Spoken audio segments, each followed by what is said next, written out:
Before coming across this video, if I'd asked you to name countries with communities founded by escaped enslaved Africans, where would you have guessed? Jamaica, Haiti, Colombia maybe, Brazil? These would all be good guesses, as each of these localities has deep histories of Black resistance and consciousness. But I'm willing to bet you probably wouldn't have guessed Puerto Rico. And that's no accident. Puerto Rico spent centuries systematically whitewashing its history, trying to bury its indigenous and African contributions. However, our ancestors speak and we listen, and we remember. We remember San Mateo de Cangrejos, the only Puerto Rican town founded by self-emancipated Black people, exactly a century before slavery had even been abolished on the island. So for some context, my mother's side of the family is Puerto Rican, but so I had an innate understanding of what it meant to be Afro-Latina decades before it became a buzzword. At the end of 2023, Spirit compelled me to research the history of my family's hometown called San Dulce.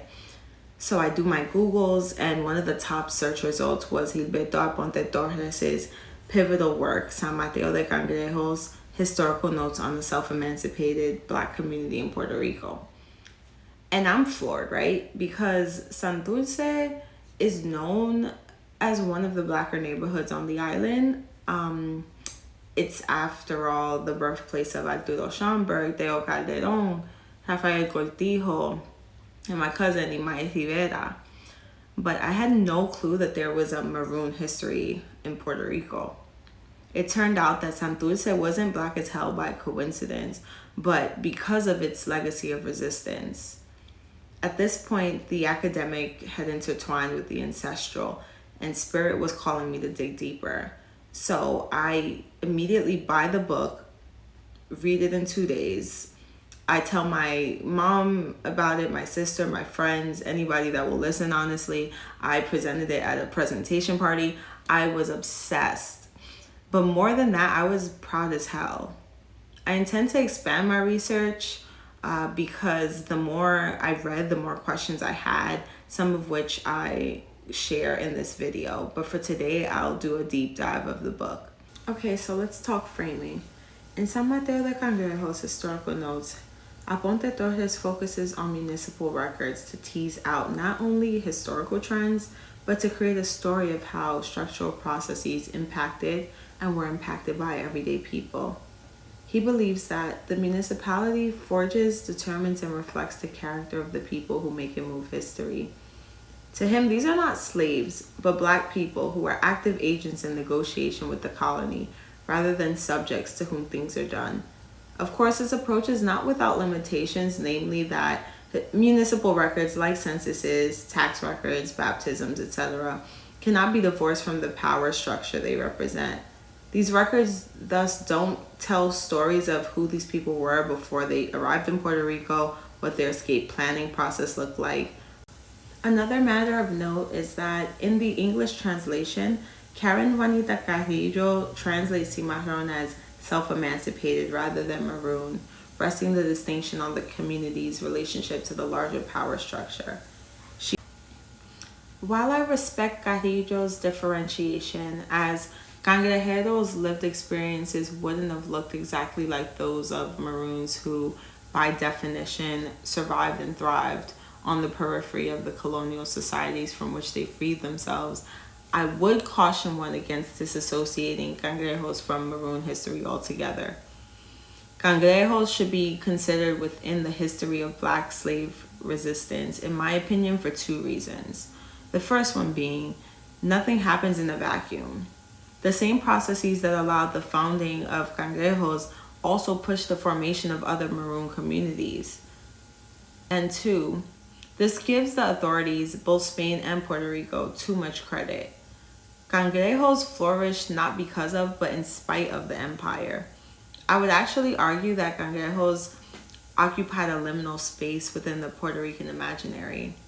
While the town did receive official recognition from the government and contributed to the economy, military, etc., As we'll see, due to its majority black population, it was always considered oppositional to the larger Puerto Rican society. The Taíno were the original inhabitants of the island, which they called Borinquen. At the time of Spanish conquest, the Taíno were the predominant group across the Caribbean, from Cuba to the Lesser Antilles. Christopher Columbus landed on Borinquen on November 19th, 1493, and claimed it for Spain. Juan Ponce de León established a settlement called Caparra in 1508, and by 1521 the capital was moved to the islet and renamed San Juan Bautista. There was an initial boom due to large-scale mining projects, but by the late 1500s the indigenous population had been drastically decimated due to illness, forced labor, and slaughter, leaving the land largely barren. The island city eventually transformed into a strategic military fortress, as being surrounded by water made it particularly susceptible to attack. Remnants of this can be seen today with structures like El Moro and Viejo San Juan. In the first century and a half of the settlement, there wasn't a whole lot of activity to note. The land was rather infertile and desolate, so there was no real industry or development, probably because of all the genociding. By the late 1600s, tensions mounted as the land renamed Puerto Rico became increasingly attractive to other colonizers, like the Dutch, French, and English. As a way to deter enemy conquest, encourage population growth, and promote agricultural production on the island, in 1664, Spain issued by decree that all enslaved Africans of non-Spanish speaking territories would be released. This incited a wave of enslaved Africans migrating from neighboring territories like St. Croix, St. Thomas, and St. Eustatius. These people took extreme risk escaping bondage, leaving behind family and friends to stake their claim of freedom on Puerto Rican shores. Now, here's where my curiosity peaks.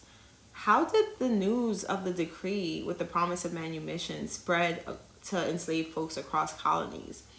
Of course, we can imagine by word of mouth, but many wouldn't have necessarily spoken Spanish. What did the escape planning process look like? I would love to find these people in the archives, or at least see what other scholarship is out there that fills in more of the human perspective. Bear in mind that while this decree created opportunities for enslaved Africans to find freedom in Puerto Rico, it came with strings attached and was absolutely contingent upon Spain's ever-changing geopolitical relationships. Slavery remained alive and well across Spain's other colonies.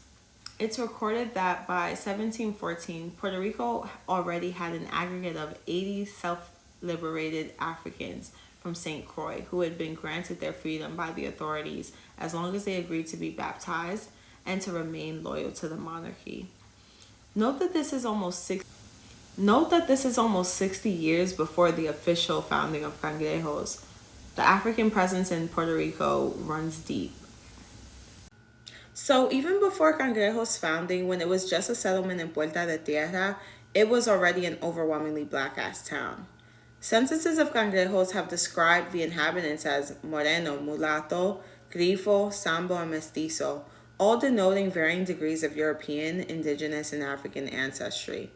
While there were mixed-race people in Cangrejos, the town was made up of majority African-descended folk. More impressive still, while there were instances of slavery spread across Puerto Rico, slavery never took a stronghold in Cangrejos. For self-emancipated Africans in Cangrejos, life was not without conditions. They were required to be baptized into Catholicism, claim loyalty to the Spanish crown, and serve as militia in case of attack. In exchange, they received, by one account, 2 acres of land. The church played such a pivotal part in indoctrinating them into Catholicism, the Castilian language, religious ceremonies, and local customs. It was truly a process of transforming the unrefined African into a true Spanish and by extension Puerto Rican subject. This is why there were several chapels throughout the town. Although Aponte Torres doesn't make mention or even inquire about these people's mind states or spiritual centers, I would be wary to take public displays of adoption for the Catholic religion as proof that indigenous beliefs had been completely subsumed. Their emancipation and thus survival depended on making their beliefs believable. These people were not tabula rasa, simply empty vessels to be filled. They arrived with their own languages, stories, memories of homeland.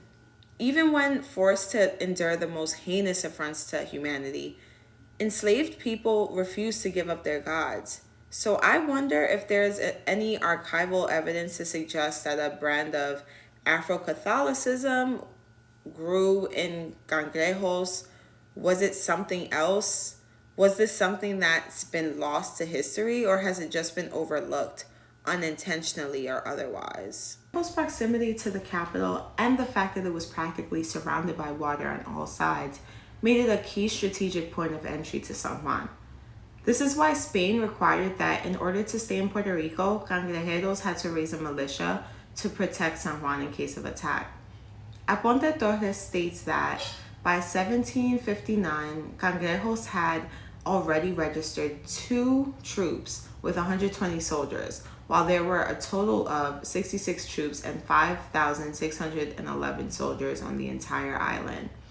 It was Pedro Cortijo, captain of the Moreno troop, in the name of 55 Morenos, who succeeded in separating Cangrejos from Rio Piedra in 1773.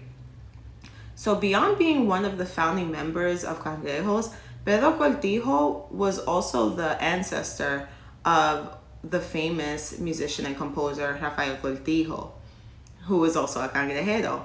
At the time of its founding, San Mateo de Cangrejos included what is modern-day Santurce, Isla Verde, and Hato de Rey. Cangrejos' access to water also supported the development of an entire fishing industry. It really can't be understated just how difficult growing food was on the dry land, but Cangrejeros did as Black people have always done and made a way out of no way. The town managed to produce not just enough to sustain their own community, but also to trade and sell at the San Juan market. They stewarded the land, as had the Taíno before them, by growing staples like yuca, beans, and rice. In addition to fishing and harvesting, they also generated income by raising cattle and selling coal and firewood. By the mid-1700s, Cangrejos' population had started to decline due to the tides changing between Spain and the other colonial powers. Spain had begun returning fugitive enslaved people. In 1767, quote, there was a covenant between the government of Spain and Denmark for the mutual restitution of fugitive slaves, unquote. And by the end of the century, Spain had promised the same to Holland. The volume of Africans emancipating themselves in Puerto Rico must have been significant, as the Spain-Holland Treaty specifically names the escapes between Puerto Rico and St. Eustatius as chief among complaints of desertion. Spain really yo-yoed between accepting folks and sending them back. In 1750, King Ferdinand VI assured that baptized self-emancipated Africans were to remain free, quote, whether in peacetime or in war, unquote.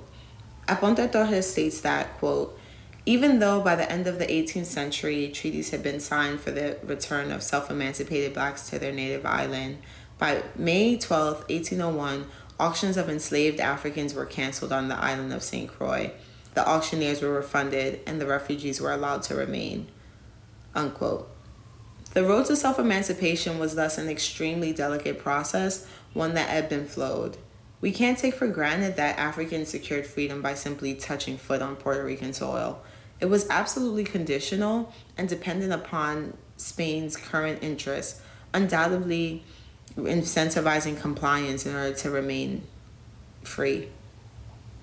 In 1757, San Juan's council ordered that all breeding herds be torn down in Cangrejos, along with those in Toa Alta, Toa Baja, Bayamón, Guaynabo, and Rio Piedra, all to the left. This was done in order to transform the northern coast of the island's economy from subsistent into a full-blown agricultural production. The goal was to, quote, create ranches to plant cotton, coffee, achote, snuff, ginger, cocoa, anil, and other fruits useful to the Real Compañía, and as groceries for the supply of this area, unquote. The effect on everyday people cannot be overstated. When people can produce for themselves, they can self-determine and have bargaining power for their labor. However, when you take them off their land and essentially force them to work for haciendas, those who own the land can set the price and can exploit the labor. If you follow the money via hacenderos, a picture begins to emerge whereby land, money, and power is concentrated by the few. First the Spanish, then eventually others as they came, reproducing the colonial relationship on a micro level. If you follow them, even still, in 1797, André Pierre Ledru relates, the inhabitants of Cangrejos, almost all of whom are black or mulatto, have purchased their freedom with their industry, and they are enjoying it. Although they have only arid soil, they have been able to grow many fruits and vegetables for the consumers in San Juan. This small village has only some 1,800 houses and 700 inhabitants, unquote. Now, the trend of San Juan developing and casting Cangrejos by the wayside continued as time went on. It was not merely an unfortunate occurrence, but by design. Cangrejos' black majority meant that it would be among the last to receive economic or infrastructural investments from the government, if any at all. An 1842 document shows an underdeveloped Cangrejos in contrast to the increased agriculture and commerce that other municipalities had benefited from. Cangrejos had all but been choked out. They had stopped growing coffee, and there were no reports that tobacco, yam, beans, cotton, or vegetables were being planted. 1852 saw the opening of the main highway and the establishment of aquatic lines of communication, which attracted more wealthy inhabitants due to its proximity to San Juan. Just 10 years later, the pressure from these wealthy, mostly absentee land-owning folks resulted in the annexation of Cangrejos to San Juan. The vast majority of Cangrejeros at this time were poor and thus didn't have much say. The San Juan Council's official case was as follows, quote, "The constant problem of the administration of this so-called town is that it's too weak to take care of its governmental duties because of the lack of elements that are necessary to complete diverse services and public charges," end quote.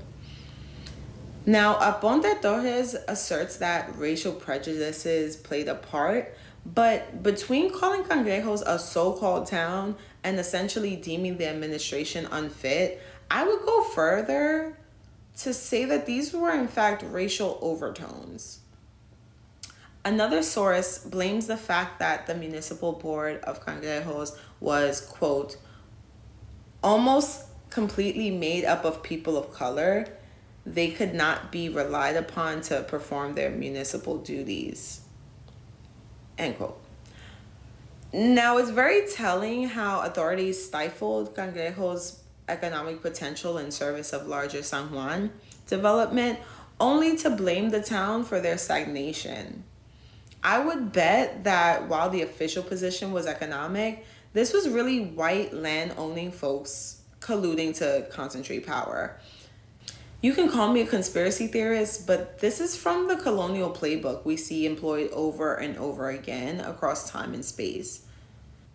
Now that Cangrejos was made part of larger San Juan, Pablo Ubarri was named district mayor in 1864.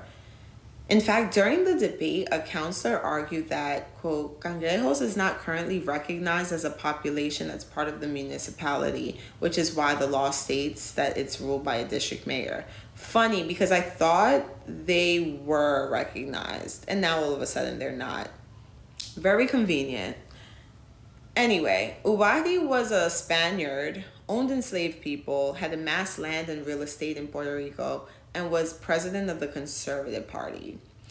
It's pretty clear that his appointment represented a huge conflict of interest, as the well-being of his majority poor and black mixed race constituents were diametrically opposed to his own and those of his ilk. Between the San Juan Council and Ubarri, Cangrejos' economic progress was deliberately stymied.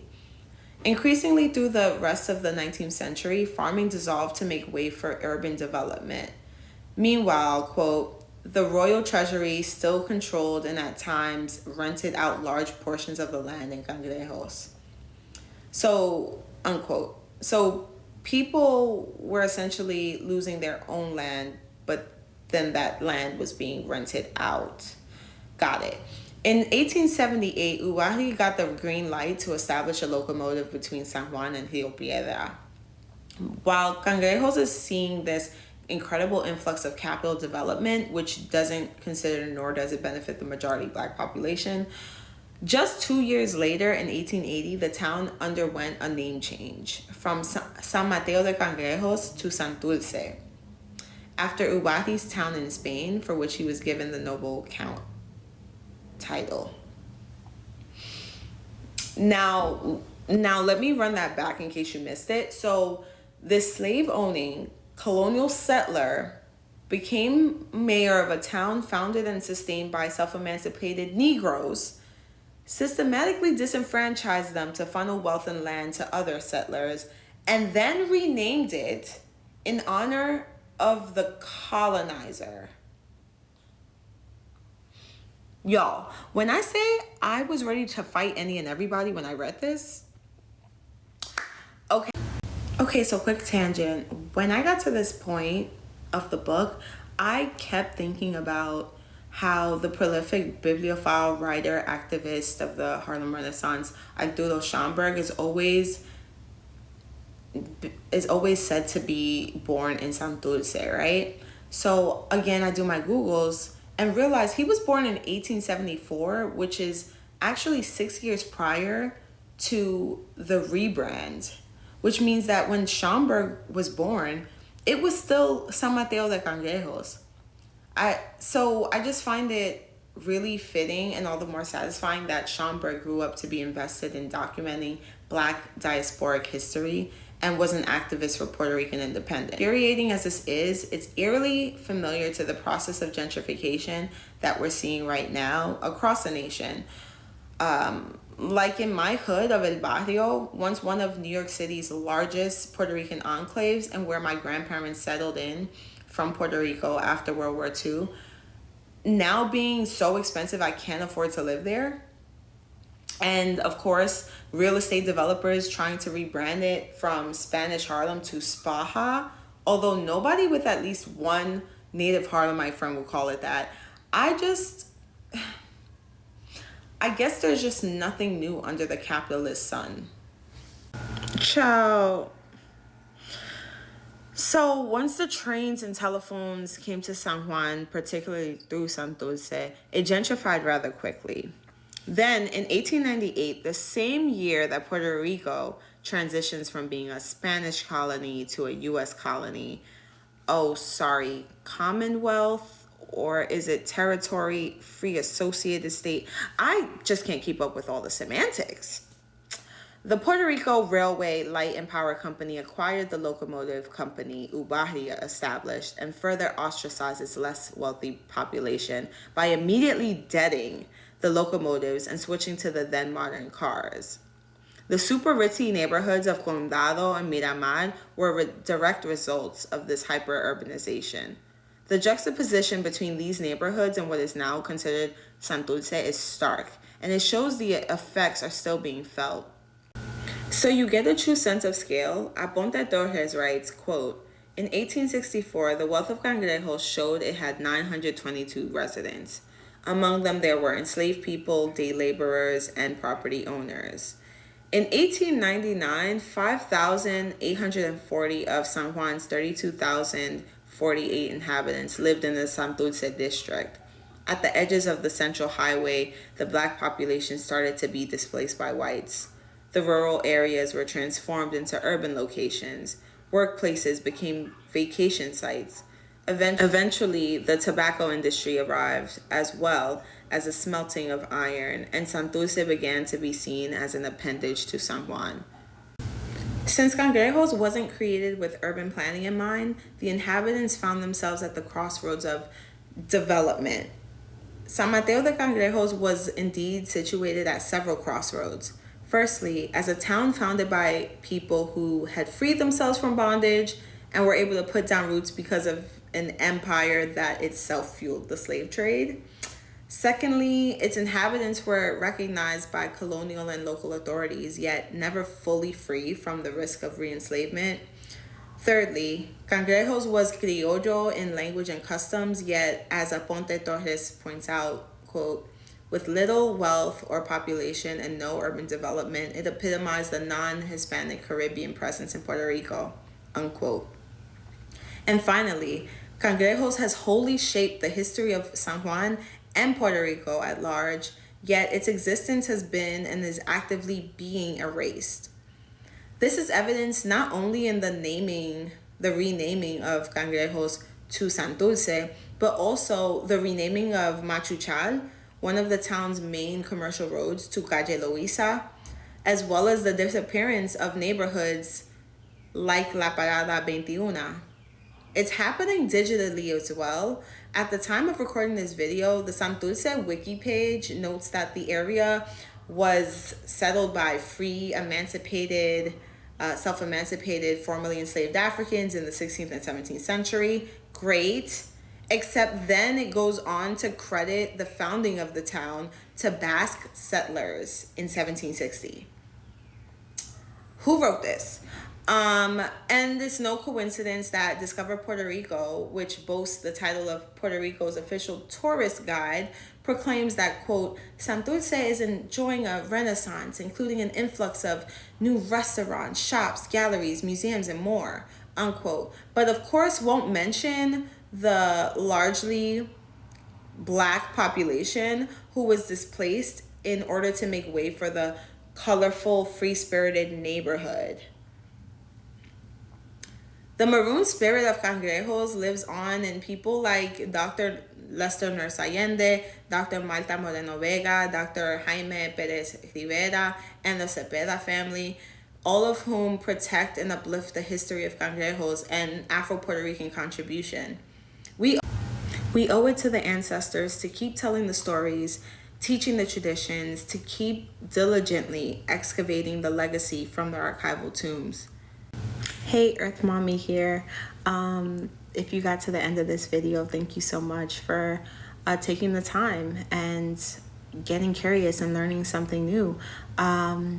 Yeah, as a Virgo, this was tough, but I'm working to get over my perfectionism. So, you know, a little choppy. This is my first time doing this, so I am figuring things out. But really, as an avid yapper, researcher, recovering artist, and DIY girly, I want this channel to really be a manifestation of my commitment to spirit, by creating art and healing my inner scholar and doing scary shit because I'm capable.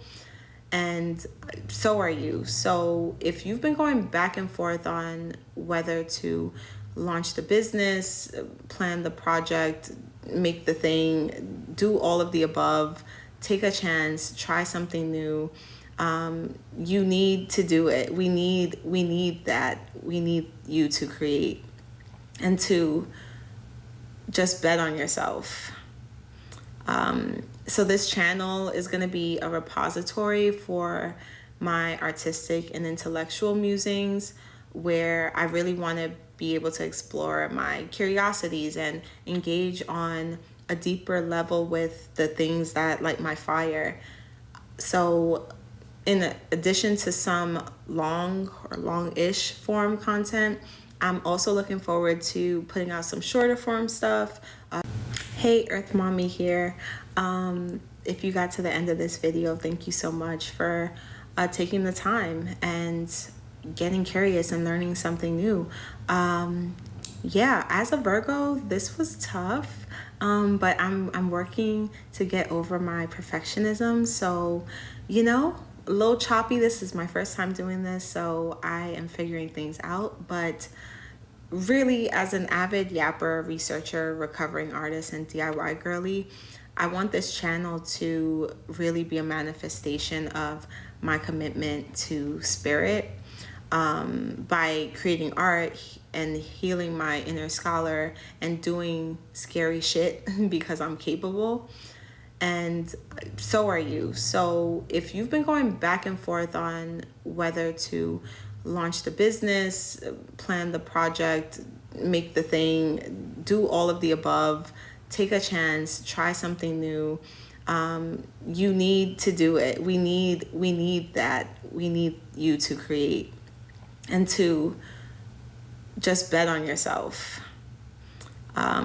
So this channel is going to be a repository for my artistic and intellectual musings, where I really want to be able to explore my curiosities and engage on a deeper level with the things that light my fire. So in addition to some long or long-ish form content, I'm also looking forward to putting out some shorter form stuff. But yeah, I want to encourage you to do something scary, stay curious, and I'll catch you next time.